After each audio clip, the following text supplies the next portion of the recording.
Buletin Didik 13 Mac bersama saya Nohalifah Gani. Keberanian murid tahun 6 menyertai Expo Reka Cipta Universiti Malaysia Perlis UNIMAP E-Reka 2023 berjaya meletakkan dirinya sebaris dengan barisan penyelidik dari seluruh Malaysia selepas diberikan pengiktirafan berganda melalui ciptaan harum manis gummy candy A Good Source of Fibre. Inovasi berasaskan produk ikonik negeri Perlis itu memikat juri hingga dianugerahkan pingat emas dan Young Inventor Award. Zara Aisyah Fatinul Syahir dari Sekolah Kebangsaan Seri Indra di Kangar merupakan ketua kumpulan yang melaksanakan inovasi terbabit bersama Nur Sofia Muhammad Faiz dan Wan Nur Idina Bratisha Muhammad Azli. Di bawah bimbingan pensyarah UNIMAP, Dr. Nur Shazliana Aizli, mereka menghasilkan gummy candy daripada lambakan mangga harum manis yang menjadi subgrade akibat kerosakan. Rasanya sedap seperti mangga harum manis dan mengandungi vitamin C serta serat yang tinggi yang sesuai bagi pelajar sekolah. Setakat ini, ia menjadi produk inovasi pertama yang menggunakan mangga harum manis sebenar. Saya tak sangka yang saya boleh menang sebab kan saya sekolah rendah dan melawan budak-budak universiti college yang besar dari saya. Ya. E-Reka 2023 menerima 344 penyertaan produk penyelidikan sekaligus merekodkan penyertaan tertinggi sepanjang penganjurannya. Selain UNIMAP, E-Reka 2023 disertai pelbagai universiti seluruh negara, Institut Latihan Perindustrian ILP, Kolej Vocational dan beberapa buah sekolah. 6 kategori yang dipertandingkan antaranya teknologi kimia, teknologi makanan dan teknologi pertanian, permesenan dan peralatan serta pendigitalan teknologi, kejuruteraan dan internet kebendaan IoT. UNIMAP kita bersama-sama dengan Jabatan Pendidikan mempromosikan program STEM. Jadi ini jugalah hasrat kita nak menggalakkan pelajar-pelajar sekolah menyertai bidang sains, engineering, teknologi dan sebagainya. Tahun ini kita menerima daripada beberapa buah sekolah di sekitar negeri Perlis, seperti sekolah Kebangsaan Seri Indra, sekolah kebangsaan Sena. Dan insya-Allah tahun hadapan kita akan invite lagi sekolah-sekolah yang berdekatan. Beliau berkata demikian pada majlis penutup program E-Reka 2023 di Dewan Ilmu Kampus Alam UNIMAP Pauh Putra. Program E-Reka yang berlangsung selama 3 hari disertai secara fizikal dan hybrid. Daripada 344 penyertaan, 44 daripadanya menerima anugerah emas, 39 perak dan 8 gangsa. Manakala anugerah Best of the Best Award diberikan kepada inovasi penganalisa sukan secara langsung iaitu SportViz 360. Ibu bapa harus memupuk minat anak-anak untuk meminati bidang sains, teknologi, kejuruteraan dan matematik STEM agar mereka mampu menempuh cabaran di masa akan datang. Penguasaan bidang STEM akan membolehkan Malaysia mampu bersaing dengan negara maju lain. Kita bekerjasama dengan beberapa pihak memastikan anak-anak kita akan berminat dalam bidang sains, teknologi, engineering dan matematik. Sebab tu salah satu tumpuan kalau kita nak menjadikan negara kita menjadi sebuah negara yang mampu bersaing dan melonjak kepada tahap yang lebih baik lagi, kita perlu menguasai bidang STEM ini. Beliau yang juga ahli Parlimen Petra Jaya berkata pusat khidmat Parlimen itu menubuhkan Biro Pendidikan yang memberikan sokongan dalam sektor pendidikan termasuk bidang STEM. Sokongan terbabit bukan sahaja dapat membantu melahirkan golongan muda yang berpendidikan, malah mempunyai kebolehpasaran kerja yang tinggi. Sementara itu, 60 pelajar dan 20 guru dari Kolej Vocational Keningau Sabah berpeluang menyertai kelas dalam talian oleh pakar bidang teknikal dan vocational TVET Jerman Ansgar Schäfer. Schäfer, pakar yang berpengalaman mengetuai program TVET di Eropah dan Asia, memperkenalkan beberapa perisian dan kepintaran buatan yang mampu membantu para pelajar dalam pembelajaran mereka dan kehidupan seharian. Pakar yang kini bertugas di Pusat Simeo di Bangkok menjelaskan perubahan pasaran kerja akibat revolusi teknologi dan ini merangkumi pekerjaan yang baru diwujudkan. Melalui perkongsian itu, Sheffer menekankan penggunaan perisian dan kepintaran buatan membantu graduan kekal relevan dalam industri pekerjaan. Menurut Sheffer, fungsi alat digital kepada 4 aspek iaitu pengetahuan, komunikasi dan kerjasama, produktiviti dan kecekapan. Sepanjang kelas itu, peserta turut diberi peluang mencuba beberapa perisian kepintaran buatan iaitu ChatGPT, Killbot dan Zekit Base. Pengarah KV Keningau, Christine Stanley-Kinsek menyambut baik usaha terbabit dan berkata ia adalah satu daripada usaha yang wajar diteruskan untuk memastikan para pelajar dan guru sentiasa mengikut trend terkini selaras dengan peredaran zaman. Kerajaan Negeri Perak telah mengagihkan lebih RM1 juta kepada 59 ahli Dewan Undangan Negeri bagi program Back to School. Menurut Pengerusi Jawatan Kuasa Belia Sukan Pengajian Tinggi dan Pendidikan Negeri, Khairuddin Abu Hanifah, wang tersebut telah pun diagihkan bermula awal Februari lalu kepada pusat khidmat DUN masing-masing. Setiap kawasan Dewan Undangan Negeri telah diperuntukkan sebanyak RM24,000 yang akan membabitkan seramai 160 orang pelajar bagi setiap DUN. Termasuk adun-adun daripada pembangkang sebanyak RM24,000 bagi program Back to School Kerajaan Negeri Perak. Bermakna RM150 seorang bagi 160 orang pelajar. Bermakna pihak pusat khidmat adun masing-masing bolehlah mengenal pasti anak-anak ataupun pelajar-pelajar yang kurang berkemampuan untuk dibantu. Beliau turut menyarankan agar semua ahli Dewan Undangan Negeri untuk berbincang dengan pihak sekolah dan juga ketua kampung dalam mengenal pasti mereka yang benar-benar layak untuk menerima bantuan tersebut. Jelasnya, Kerajaan Negeri berharap program Back to School yang dicetuskan oleh Menteri Besar Perak ini akan membantu keluarga tidak berkemampuan membeli kelengkapan sekolah anak-anak mereka. Sesi persekolahan 2023-2024 bagi Negeri Perak akan bermula pada 20 Mac ini.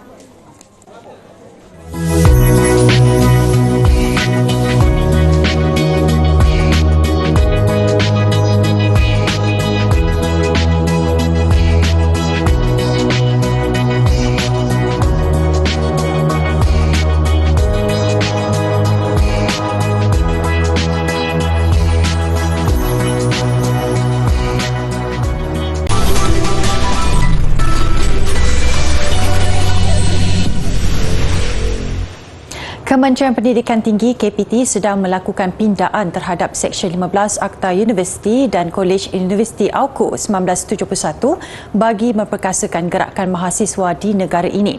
Dewan Rakyat dimaklumkan pindaan itu bakal memberi kebebasan kepada mahasiswa untuk berpolitik termasuk menjadi ahli serta calon kepada mana-mana parti politik.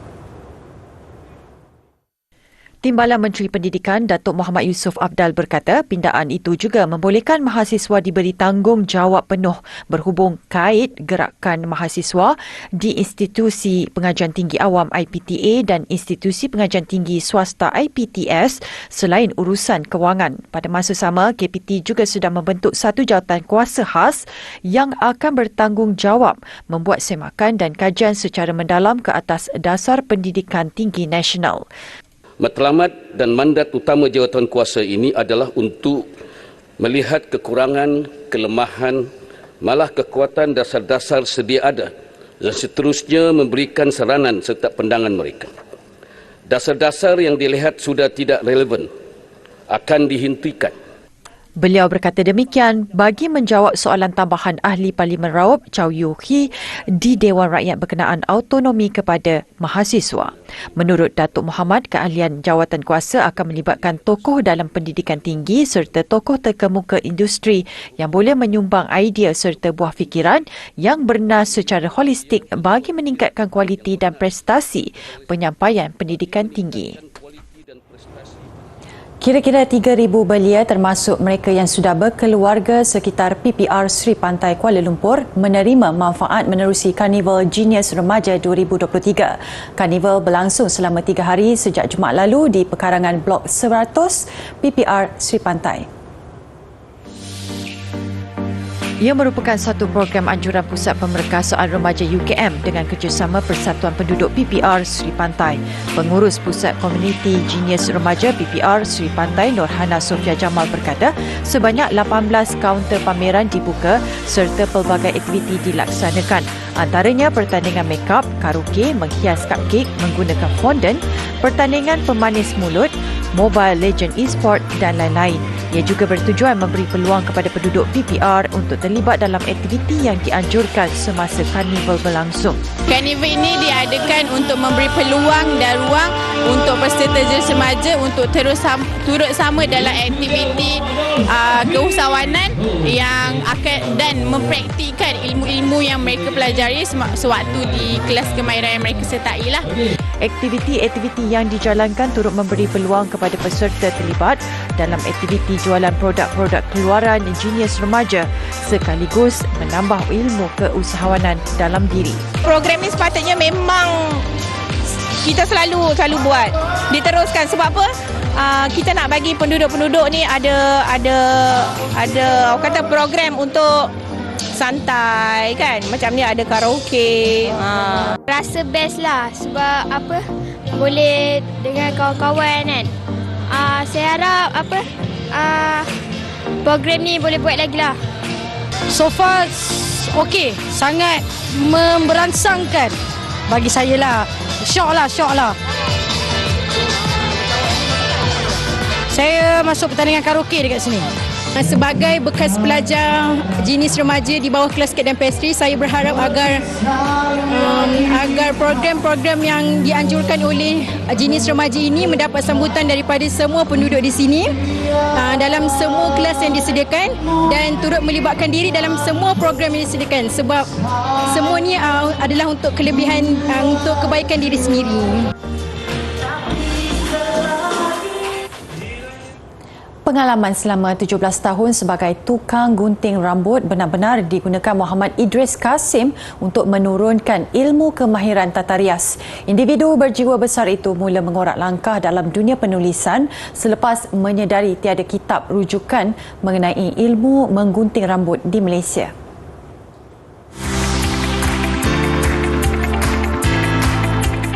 Satu keluarga, satu pegunting rambut. Itulah ungkapan yang ditekankan Muhammad Idris Kasim atau lebih mesra disapa Pak Idris. Bila customer tanya, abang mengajar pakai buku apa? Rujukan apa? Tu yang saya bermula berfikir nak buat buku tu. Supaya senanglah kita ada kitab kan. Tak sesat lah mana kan. Katanya, kemahiran menggunting rambut sering dipandang enteng.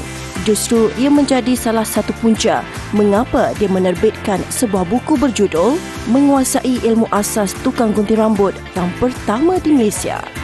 Pak Idris mula berjinak-jinak dalam kerjaya menggunting rambut sejak tahun 1981 lagi dan membuka kedai pertamanya 17 tahun lalu. Sebelum ini, Pak Idris juga pernah memiliki 6 buah kedai. Namun kerana kekangan tenaga pekerja, dia hanya mengoperasikan sebuah kedai sahaja yang kini terletak di dalam kawasan Masjid Jami' Tanjung Malim.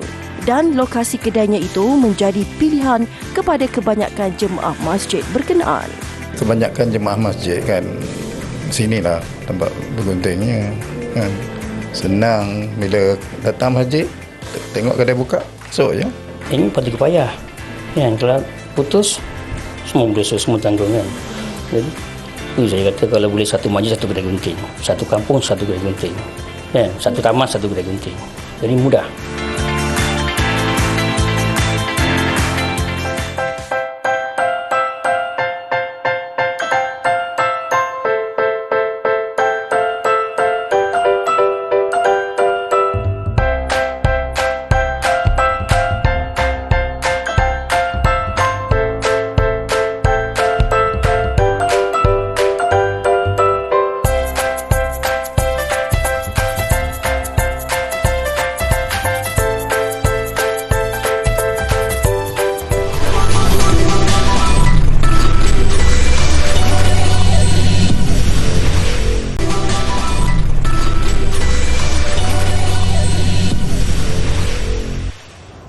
Aktris kelahiran Ipoh Tan Sri Michelle Yeoh dinobat pelakon wanita terbaik anugerah Akademi Oscars 2023 dalam majlis Gilang Gemilang yang berlangsung di Dolby Theatre, Los Angeles, Amerika Syarikat, sekaligus mencipta sejarah sebagai pelakon wanita Asia pertama meraih trofi dalam anugerah berprestij itu. And the Oscar goes to Michelle Yeoh. Lebih membanggakan, Yeoh menewaskan nama-nama besar seperti Cate Blanchett, Andrea Riseborough, Michelle Williams dan Ana de Armas. For all the little boys and girls who look like me watching tonight, this is a beacon of hope and possibilities. This is proof that dreams dream big and dreams do come true. Yeoh 61 tahun yang memulakan kerjaya filem di Hong Kong turut meraih trofi pelakon wanita terbaik musical komedi pada anugerah Golden Globe menerusi lakonannya dalam filem sama. Kejayaan diraih melalui watak Evelyn Kwan dalam filem Everything Everywhere All at Once arahan Daniel Kwan dan Daniel Scheinert. Filem terbabit turut menerima beberapa pencalonan lain pada anugerah Akademi ke-95 termasuk filem terbaik. Sementara itu di Ibu Negara, ibu dan keluarga beliau antara yang paling gembira sebaik mengetahui kemenangan Tan Sri Michelle Yeoh. Mereka tidak dapat menahan air mata gembira sebaik mendengar keputusan yang disiarkan secara langsung menerusi kaca TV. Menteri Pembangunan Wanita, Keluarga dan Masyarakat Datuk Seri Nancy Shukri serta Menteri Belia dan Sukan Hannah Yeoh antara yang pertama mengucapkan tahniah kepada Ibu Tan Sri Yeoh, Janet Yeoh, 84 tahun atas kejayaan anaknya itu. Kedua-dua mereka turut hadir menyaksikan siaran langsung berkenaan. Menurut keluarga pelakon itu, mereka memang menduga yang Tan Sri Yeoh akan menerima anugerah terbabit, terutama selepas lebih 40 tahun beliau berkecimpung dalam industri perfilman. Tidak seperti kebanyakan hidupan liar lain, kuda liar di Australia agak bernasib baik. Ia kini ditawarkan kepada individu yang berminat memeliharanya sebagai sebahagian projek menghalang kemalangan jalan raya di kawasan pedalaman di Queensland. Pihak berkuasa tempatan Queensland mula menangkap sebahagian kuda liar ini selepas sebahagian daripada mereka dilanggar kereta. Mereka berharap dengan cara itu, kuda-kuda liar ini dapat ditempatkan di kawasan lebih selamat. Pada masa sama, langkah itu dapat mengelakkan pengguna jalan raya daripada turut terlibat kemalangan. It's inevitable that someone will be killed if horses are on those roads. Angka terbaru menunjukkan terdapat sekitar 3,000 ekor kuda liar di Gympie, Queensland, tempat projek ini dilaksanakan. Tambah Dr. Berman, kebiasaannya kuda-kuda liar ini mula berkeliaran apabila mereka kehabisan makanan dan kerana mahu mencari ruang baru. Bagi mengelakkan ia daripada terus membiak, 300 ekor daripada kuda-kuda liar ini perlu dipindahkan setiap tahun. Isu lain ialah apakah kawasan baharu itu nanti sesuai dengan mereka.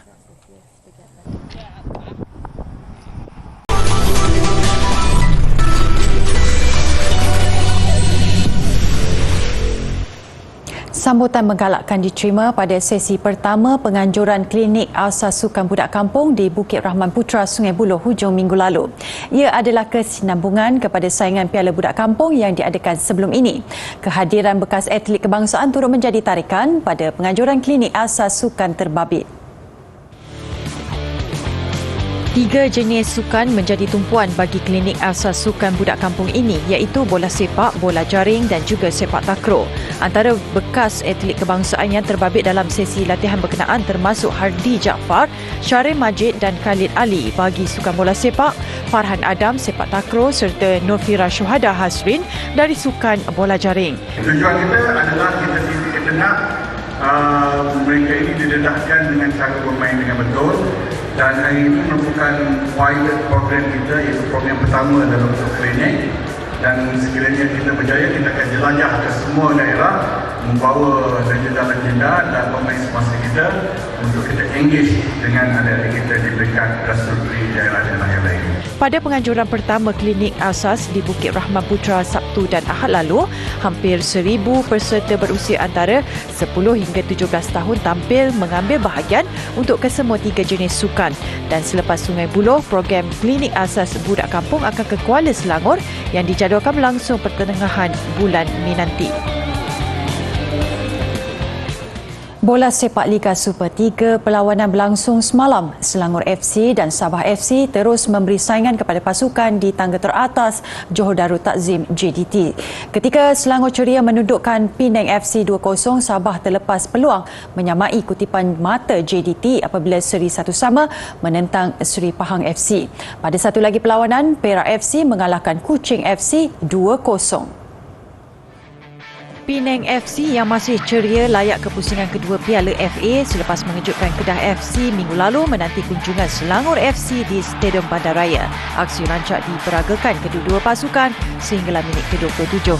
Selangor FC membuka jaringan. Ia berpunca daripada lorongan menarik pemain kebangsaan Faisal Halim yang mudah disudahkan pemain Colombia Aaron De Valle. Permainan menghiburkan terus disajikan pada babak kedua. Minit ke-87 hasil sepakan percuma, pemain pertahanan tuan rumah dari Brazil Rafael Vitor menanduk kemas untuk mengikat kedudukan 1-1. Namun hasrat Penang meraih sekurang-kurangnya satu mata tidak kesampaian. Seminit sebelum masa sebenar tamat, Selangor menjaringkan gol kemenangan hasil rempatan seorang lagi pemain import Nur Al-Waraudeh dari Jordan. Kemenangan 2-1 membolehkan Selangor mengumpul 10 mata untuk berada di tangga ketiga, sementara Penang kekal 2 mata di kedudukan ke-11. Sementara itu, misi Sabah FC membawa pulang 3 mata berdepan Seri Pahang FC di Stadium Darul Makmur Kuantan gagal dilaksanakan. Meskipun mendahului seawal minit ke-14 menerusi tandukan Daniel Ting, pemain pinjaman JDT kelahiran England, Sabah FC yang dikendalikan Dato' Ong Kin Swee gagal memanfaatkan kelebihan itu. Sebaliknya, Pahang FC menyamakan kedudukan susulan kelekaan benteng pertahanan yang pantas dihukum penyerang import dari Liberia, kiprah Sherman pada minit ke-26. Aksi agak tegang menyaksikan Kim Swee dilayangkan kad merah pada lewat babak kedua. Keputusan seri 1-1 kekal sehingga visa penamat menyaksikan Sabah kekal di tangga kedua dengan 10 mata. Seri Pahang meraih mata ke-6 untuk berada di tempat keempat.